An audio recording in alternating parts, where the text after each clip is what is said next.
কক্সবাজার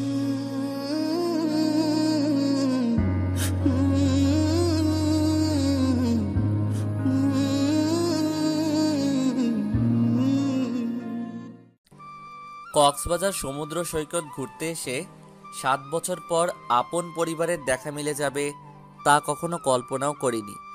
আমার সম্মুখে মা বাবা ছলছল দৃষ্টিতে তাকিয়ে আছে, তাদের সঙ্গে বড় আপুও। এত বছর পর তাদেরকে দেখে বাকশক্তি যেন হারিয়ে ফেলছি। মুখ থেকে কোনো শব্দ উচ্চারণ করতে পারছি না। চোখের কোণে পানি এসে ভিড় করছে।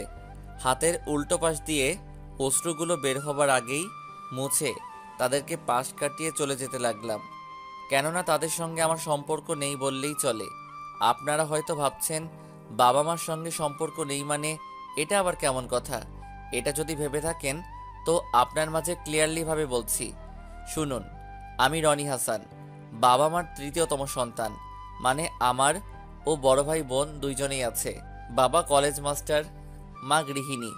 সব দিক থেকে ভালোই চলছিল। হঠাৎ আমার ভালো থাকার কাল হয়ে মামাতো বোন মিমি, সে পড়াশোনার সুবাদে আমাদের বাসায় আসে। আমি তাকে বোন হিসেবে সম্বোধন করতাম, কিন্তু ও কখনো আমাকে ভাই মানত না। অনেকবার চিঠির মাধ্যমে প্রেমপত্র নিবেদন করেছে। সেগুলো দেখে অনেক রাগান্বিত হয়ে সবার অগোচরে মিমিকে বকতাম, আর ও মাথা নিচু করে থাকতো। রাগ কমে গেল। ওকে ভালোভাবে বোঝাতাম যে সম্পর্কের মধ্যে সম্পর্ক স্থাপন করা ঠিক না। পারলে অন্য কাউকে ভালোবাসার মানুষ হিসেবে বেছে নে। প্রয়োজনে আমি নিজে তোদের রিলেশনে সাপোর্ট দিব। তবুও নিজেদের মাঝে এসব প্রেম ভালোবাসার কথা বলিস না প্লিজ। এইভাবে মিমিকে বোঝাতাম, কিন্তু ও আমার কথায় কোনো তোয়াক্কা না করে উল্টো ঠোঁট বাঁকিয়ে বলতো, আমাকে ভালোবাসতে তোমার এত ভনিতা কেন?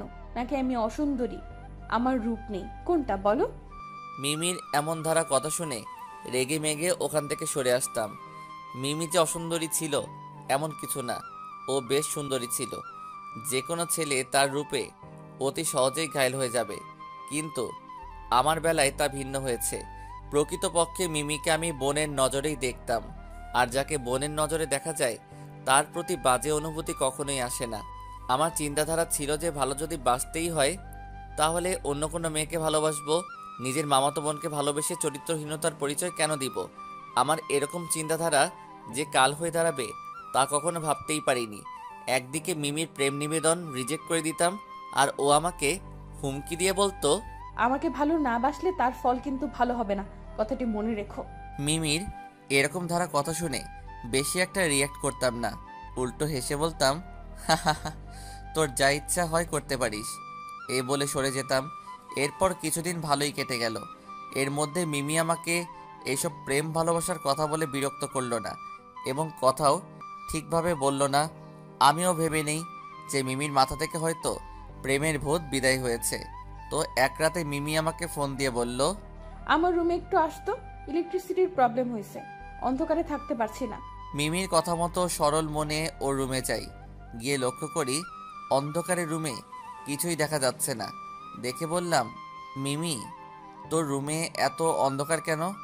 এই বলে ফোনের ফ্ল্যাশলাইট অন করলাম, আর ও আমার কথার জবাব দিল, বললাম না ইলেকট্রিসিটির প্রবলেম হয়েছে। ও আচ্ছা দেখছি। এই বলে ফোনের ফ্ল্যাশলাইট নিয়ে ইলেকট্রিক বোর্ডের দিকে গুটি পায়ে এগিয়ে লক্ষ্য করি সব কিছু ঠিকই আছে, শুধুমাত্র লাইটের বাটন অফ করে রাখা হয়েছে। বেশি কিছু না ভেবে বাটনে এক ক্লিক করা মাত্রই পুরো রুমে আলোকিত হয়ে উঠল। মুখ ফিরে মিমির দিকে তাকাতেই আমার চোখ যেন কপালে উঠে গেল। মিমি নিজের একই হাল করেছে। নিজের জামার কিছু অংশ কেটে রেখেছে, চুলগুলো এলোমেলো করে রেখেছে, ঠোঁটের লিপস্টিকও এলোমেলো। এই অবস্থায় ওর রুমে যদি কেউ আমাকে দেখে তো নিশ্চিত আমাকে খারাপ ভাববে। তখন নিজেকে ভালো প্রমাণ করার সুযোগই থাকবে না। আনমনে ভেবে ভয়ে রীতিমতো কাঁপা কাঁপা সুরে তোতলিয়ে বললাম, মিমি, তোর এই অবস্থা কেন? তোমাকে সারা জীবনের জন্য আপন করে পাবার জন্য আমাকে যে এই নাটকটা করতেই হবে, নইলে তুমি যে আমার হাতছাড়া হয়ে যাবে। মিমি এ বলে দরজা আটকে দিল। আমার বুঝতে আর বাকি রইল না যে এখানে কি হতে যাচ্ছে। ভয়ে খুব দূরত্বই বের হতে যাব, যেই দরজার কাছে এগিয়ে যাব মিমি আচমকাই আমাকে জড়িয়ে ধরে কানের কাছে মুখ এনে বলল, অনেকবার তোমাকে প্রেম নিবেদন করেছি, প্রতিনিয়ত আমাকে ফিরিয়ে দিয়েছো। আজ যে কাণ্ডটা আমি করব, এটা করার পর দুই পরিবার মিলেই আমাদের বিয়েটা করাবে। মিমিকে ধাক্কা মেরে সরিয়ে ঘৃণা সুরে বললাম, ছি ছি, তুই এসব কি বলছিস? আমি তোর ভাই, নিজের ভাই না হলেও তোর ফুফাতো ভাই আমি। একটু বোঝার চেষ্টা কর। আজ এমন কিছু করিস না যে আমাদের দুইজনকেই অসম্মানে পড়তে হয়। আমি তোমাকে ভাই বলে মানি না।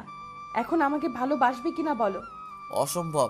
তুই মহাসুন্দরী হলেও তোকে আমি ভালোবাসতে পারবো না। ভালোবাসবে না তো? কখনো না।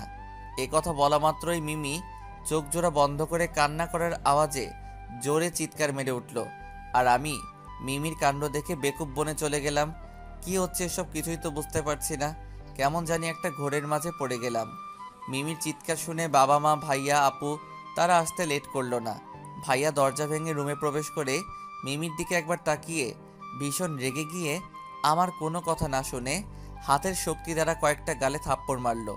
তারপর বাবা এসে কয়েকটা থাপ্পড় মেরে বলতে লাগলো, সি সি, তোর চরিত্র এত অবনতি হয়েছে, শেষ পর্যন্ত নিজের মামাতো বোনের উপরে রাতের অন্ধকারে এসে নরপশুদের মতো ঝাঁপিয়ে পড়লি। তোর মতো কুলাঙ্গার সন্তান থাকার চেয়ে না থাকাই ভালো। আজ আমি তোকে ত্যায্য করলাম, আর কখনো নিজের অধিকার খাটিয়ে এই বাড়ির দরজায় পা রাখবি না। এখনই আমার বাসা থেকে বের হয়ে যাবি। কি হলো, দাঁড়িয়ে আছিস কেন? বের হ। বাবা এ বলে আরও দুইটা থাপ্পড় বসিয়ে দিলেন। বড় ভাইয়া রাগে দাঁতের দাঁত চেপে বলে উঠল, কিরে, শুনতে পারছিস না? বের হয়ে যা বলছি। তাদের এসব কথা শুনে চোখ থেকে অঝোর ধারায় জল গাল বেয়ে পড়তে লাগলো।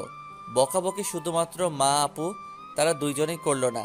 তাদের দিকে একবার তাকাতেই মুখ ফিরিয়ে নিল। এবার মিমির দিকে তাকালাম।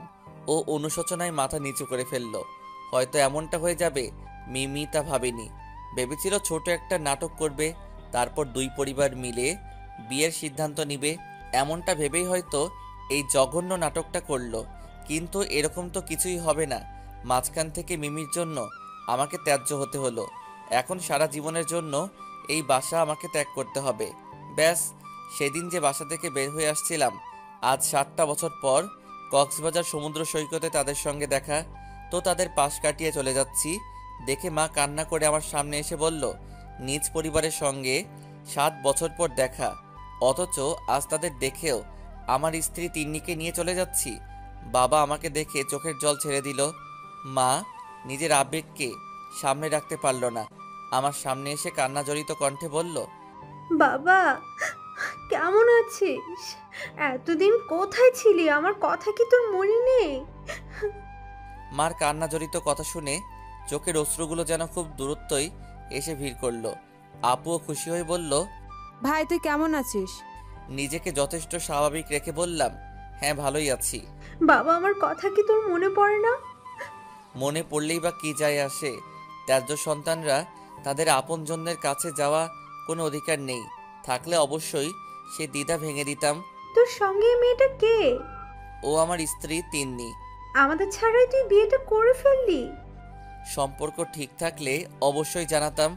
যা হবার তা হয়েছেই। বৌমাকে নিয়ে তুই বরং বাসায় আয়, আমরা সবাই একসঙ্গে থাকবো। বাবা আমাকে ত্যায্য না করলে অবশ্যই ফিরে যেতাম, কিন্তু এখন তা সম্ভব না। এদিকে তিন্নি নিয়ে আমি ভালোই আছি।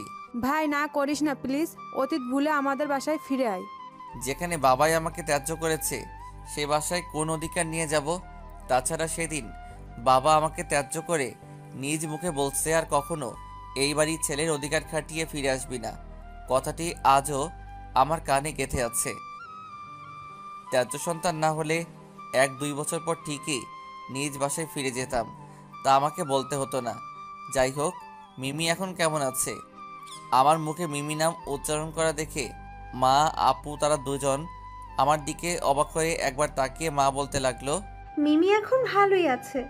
তবে তুই যখন বাড়ি ছাড়া হলি, তখন মিমি আচমকাই আত্মহত্যা করার চেষ্টা করছে, কিন্তু ওর বাবা মার জন্য পারেনি। ওর বাবা মা যখন ক্ষিপ্ত হয়ে মিমিকে জেরা করতে শুরু করে কেন আত্মহত্যা করে নিজেকে শেষ করতে গিয়েছিলি, তখন মিমি স্বীকার যায় যে ও নাকি তোকে অনেক ভালোবাসে, তোকে পাবার জন্য নাকি মিথ্যে নাটক করেছিল। এই কথা তোর বাবা যখন জানতে পারলো, তখন আমরা সবাই তোর কথা ভেবে কান্না করছি। আমার থেকে তোর বাবা অনুশোচনায় বেশি কান্না করছে। তোকে দেখে এখনো কান্না করছে। কিন্তু তোর সামনে আসতে পারছে না।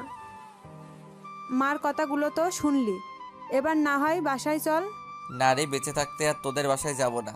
আচ্ছা বাদ দে কথা, বড় ভাইয়াকে দেখছি না যে, ও কোথায়? ভাইয়া আর ভাবি আমাদের রেখে একটু দূরে ঘুরতে গিয়েছে, এখনই চলে আসবে। মা, আপুর সঙ্গে গল্প সল্প করতে লাগলাম। তারা জানতে চাইলো বাড়ি থেকে চলে আসার পর কোথায় থাকলাম, প্রথমে কার কাছে থেকেছি, কিভাবে চলেছি। তিন্নিকে বিয়ে করা নিয়ে গল্প করলাম। এইভাবে অনেকক্ষণ প্রায় তাদের সঙ্গে কথা বললাম, কিন্তু বাবা আমার সামনে আসতে পারলো না। দূর থেকে মাথা নিচু করে চোখের জল ফেলছে, হয়তো অনুশোচনায় আসতে পারছে না। তারপর বিদায় নিবার জন্য মাকে উদ্দেশ্য করে বললাম, মা এবার আমি আসি। আসি মানে? তুই এখন আমার সঙ্গে বাসায় যাবি, প্রয়োজনে ভ্রমণ করা বাদ। সেটা কি আর সম্ভব? অসম্ভবের কি আছে? বৌমাকে নিয়ে আমাদের সঙ্গেই থাকবি। সম্ভব না, এখানে আমার কর্মজীবন সেট করে নিয়েছি, সুতরাং তোমাদের ওখানে যাওয়ার কোনো প্রশ্নই আসে না। বাবা, এমন কথা মুখে আনিস না। প্রয়োজনে তোর জন্য আলাদা বাসা করে দিব, তবু আমাদের সঙ্গে চল। তোমরা আমার জন্য রাজপ্রাসাদও যদি বানিয়ে দাও, তারপরেও তোমাদের ওখানে যাওয়া আমার পক্ষে সম্ভব না। যদি আমাকে দেখতে ইচ্ছে হয় তো আমার বাসায় এসে দেখে যেতে পারো, সমস্যা নেই। চলি এবার। এই বলে তিন্নির হাত ধরে ওখান থেকে চলে আসার জন্য পা বাড়াবো, এমন সময় বাবা আমার সামনে এসে দাঁড়িয়ে অশ্রু জড়িত চোখ নিয়ে বলল, বাবা, তোর যদি আমার বাসায় থাকতে সমস্যা হয় তো তোর জন্য আলাদা বাসা আমি করে দিব। বৌমাকে নিয়ে তুই ওইখানেই থাকতে পারবি, তবুও দূরে সরে থাকিস না। বাবার কথায় কেমন জানি কান্না চলে আসছে। নিজেকে বেশ সংযত রেখে বললাম, আমি যেখানে আছি বেশ ভালোই আছি। আপনার অর্থ সম্পত্তির উপর বিন্দুমাত্র আশাবাদী আমি নই। যদি পারেন আমার ভাগেরটা আপনার বড় ছেলেকে দিয়ে দিন, তাতে আমার কিছু যায় আসে না। চললাম, ভালো থাইকেন। বাবার সঙ্গে কথা বলার মাঝে বড় ভাই তার স্ত্রী নিয়ে উপস্থিত হলেন। আমাকে দেখে খুশিতে গদগদ হয়ে বলল, আমার তো বিশ্বাসই হচ্ছে না, সমুদ্র সৈকতে ঘুরতে এসে তোর দেখা এভাবে হয়ে যাবে। কেমন আছিস তুই? হ্যাঁ ভালোই আছি, এবার আমি আসি। আরে আসি মানে? এত বছর তোর সঙ্গে দেখা আর তুই চলে যাচ্ছিস কেন? আমরা সবাই তো এখানে আছি। ভ্রমণ করা শেষ হলে আমরা একসঙ্গে বাসায় ফিরবো। কোন বাসায় যাওয়ার কথা বলছো? যে বাসায় থেকে তুই বড় হয়েছিস সে বাসায় যাওয়ার কথা আমি বলছি। ভাইয়ার কথা শুনে কিছুটা পাগলের মতো হেসে বললাম, তোমাদের বাসায় যেতে হলে তো অনেক আগে যেতাম। 7 বছর তো আর এমনি এমনি পার করতাম না। যাই হোক, অনেক কথা হয়েছে, এবার আমাকে ফিরতে হবে। তিনি আসো। এই বলে তিন্নিকে নিয়ে ওখান থেকে গুটি গুটি পায়ে যেতে লাগলাম। আমার পিছনে মা, বাবা, ভাইয়া, ভাবি, আপু। তারা ভেবেছিল তাদের কথা মতো বাসায় ফিরে যাব, সেটা তো আর হলো না। তাদের সকলের কথা অমান্য করে ফেললাম। আমার কথাগুলো শুনে তাদের মধ্যে মা আর বাবা বেশি কষ্ট পেয়েছে। মার চোখের জল আমি অনেকবারই দেখেছি, কিন্তু বাবার চোখে জল ঝরতে কখনো দেখিনি। আজ তা দেখে একটু অবাকই হলাম। তবে আজ তাদের কথা শুনে বাসায় যাওয়ার জন্য মনটা আনচান করছিল, কিন্তু আগেকার কথা ভেবে যাওয়া হলো না। বাসের মধ্যে বসে আনমনে ভাবছি, পাশের সিটে তিন্নি আমার হাত জড়িয়ে বুকের মাঝে মাথা দিয়ে রেখেছে। দুইজনের মধ্যে কোনো কথা নেই, পিন পিন নীরবতা বিরাজ করছে। বাসটিও ধীর গতিতে এবার ছেড়ে দিল। এমন সময় তিন্নি বলল, এত বছর পর বাবা মার সঙ্গে দেখা, আর তুমি তাদের সঙ্গে এমন বিহেভ করলে যেন তাদের সঙ্গে সম্পর্ক একেবারে বিচ্ছিন্ন করে ফেলছো। তিন্নির কথা শুনে দীর্ঘশ্বাস ফেলে বললাম, আমি তো আর ইচ্ছে করে সম্পর্ক বিচ্ছিন্ন করিনি। বাবাই তো আমাকে রাগে ঘোরে ত্যায্য সন্তান বলে ফেলেছে। আমার জীবন গল্প তো আর তোমাকে নতুন করে বলতে হবে না, সব তো জানোই। হ্যাঁ, তা ঠিক আছে, তারপরও আজ তাদের সঙ্গে একটু ভালোভাবে কথা বলতে পারতে। তা না করে উল্টা কষ্ট আঘাত দিয়ে কথা বললে। এখন নিশ্চয়ই ওনারা কান্না করছে। বাসটি আপন গতিতে যেতে শুরু করলো, আর এইদিকে তিন্নি আমাকে বকতে লাগলো। তিন্নির বকাগুলো নীরবে শুনছি। এখন ওর কথার উত্তর আমার কাছে জানা নেই, তবে আজীবন বেঁচে থাকতে আর ওই বাড়ির চৌকাটে পা রাখবো না। সমাপ্তি। প্রিয় পাঠক ও পাঠিকাবৃন্দ, আপনারা সবাই কেমন আছেন? নিশ্চয়ই ভালো আছেন, কিন্তু আমি ভালো নেই। ইদানিং বেশিক্ষণ টাইপিং করতে পারি না, মাথা ব্যথা করে। সবাই আমার জন্য দোয়া করবেন, খুব দ্রুতই যেন ভালো হয়ে যায়। ইনশাআল্লাহ আবারও নতুন গল্পে দেখা হবে।